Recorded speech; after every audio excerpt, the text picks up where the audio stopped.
Theologically speaking, violence and nonviolence are methods, and motivation and goals are more important than the method itself in determining whether an action is appropriate. So with the sincere motivation to bring about a beneficial goal, violence could be permissible under special circumstances.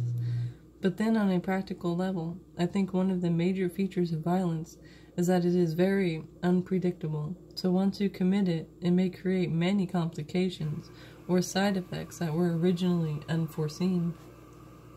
This is how we get violence and counter-violence endlessly, and a lot of suffering and pain.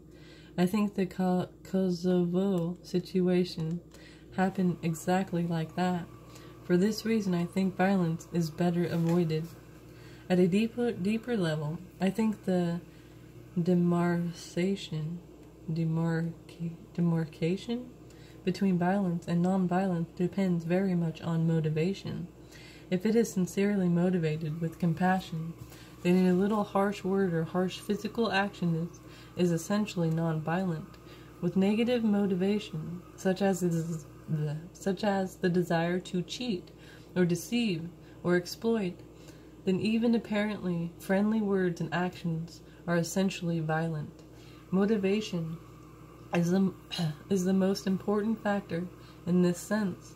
Violence means any action that is motivated by hatred. Now, that is the theological difference between violence and nonviolence. If someone attacks you and threatens your life, you have to judge their actions accordingly.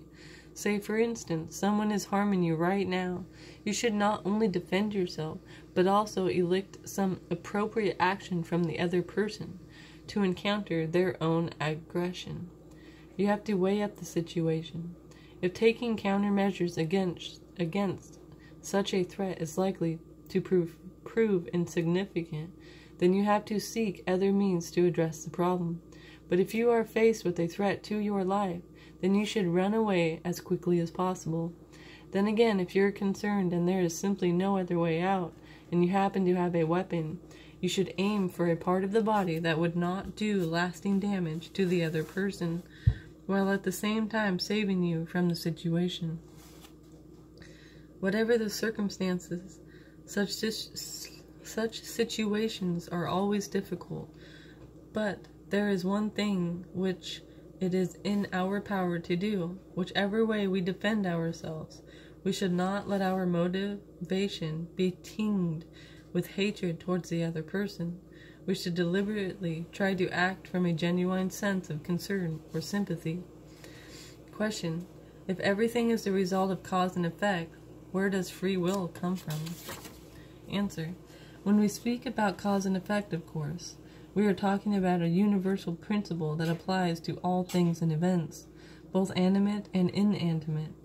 Within that wider context, we find a further level of causality, which concerns living beings with human beings. For example, there are actions in which the individual engages consciously with a certain intention or motivation, and these are subject to what is described as the karmic law of cause and effect.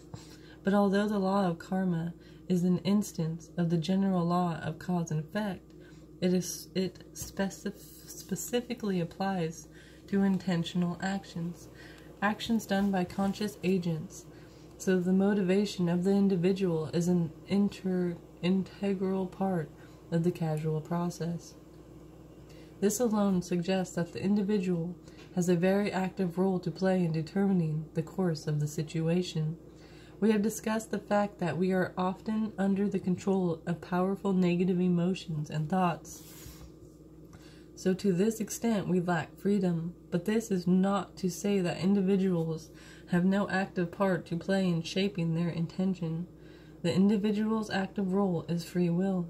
There is also another realm where free will plays a role. For example, even though an individual may have committed a karmic act and have planted the seed for a particular result, in order for that cause to yield its result fully, the initial cause alone is not enough.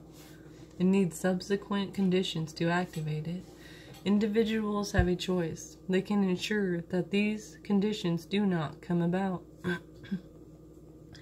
Question. There are numerous worthy causes. How do you decide which one to devote yourself to? Answer. It's up to you to decide. You have to make up your own mind. I have nothing really to say, of course. One has to relate to one's own capacity and to what one can manage to do. Question. There are numerous bardo beings ready to incarnate in a precious human form, but the earth is also overpopulated. As a lay Buddhist practitioner, what would be the proper motivation when considering having a child? Answer. Well, it really depends very much on you. If you really want children, you have to conceive them, of course. And if you also have to look after them, you have to take care of the child and ensure that it grows up well. But if you feel that this is too much and you don't want children, then you don't need to have any. Thank you for listening.